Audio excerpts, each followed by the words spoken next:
देखिए, हमने 13 तारीख को पहले ऐलान किया था कि हम काम छोड़ हड़ताल में आएंगे, लेकिन जम्मू कश्मीर के अंदर, देश के अंदर कुछ ऐसी आपत्तियां की जिसके चलते हमें देश के साथ खड़ा होना पड़ा।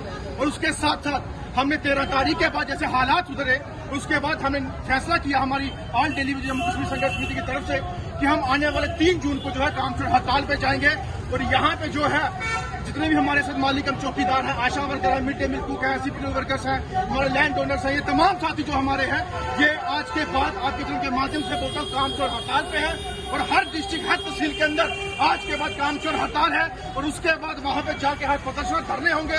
और आज कश्मीर वैली के अंदर भी जो है आज की डेट में हमारी संघर्ष समिति की तरफ से आज धरने किए जा रहे हैं। और तमाम जम्मू कश्मीर से आवाज है काम छोड़ हड़ताल। और काम छोड़ हड़ताल का जो हमारा फैसला है वो इसलिए है कि हमारे लोगों को क्यों आज तक अनदेखा किया जा रहा है, क्यों बेवकूफ बनाया जा रहा है। कभी कमेटी बनाते हैं, कभी फैसला देंगे, कभी ये करेंगे, कभी वो करेंगे, लेकिन अब हमें चुप नहीं बैठना, ना इनके झूठे चोचले हमें सुनने हैं। हमें फाइनली ऑर्डर चाहिए, दे सकते हैं तो दे, वरना हम रोडों से नहीं उठेंगे, ना धरने, ना प्रदर्शन से उठेंगे, ना हड़ताल से उठेंगे। और रही बात हमारे लोगों की डिमांड की, मिनिमम वेजेस एक्ट हमने बोला लागू कर दो, एज पर यूटी, वो नहीं से होता।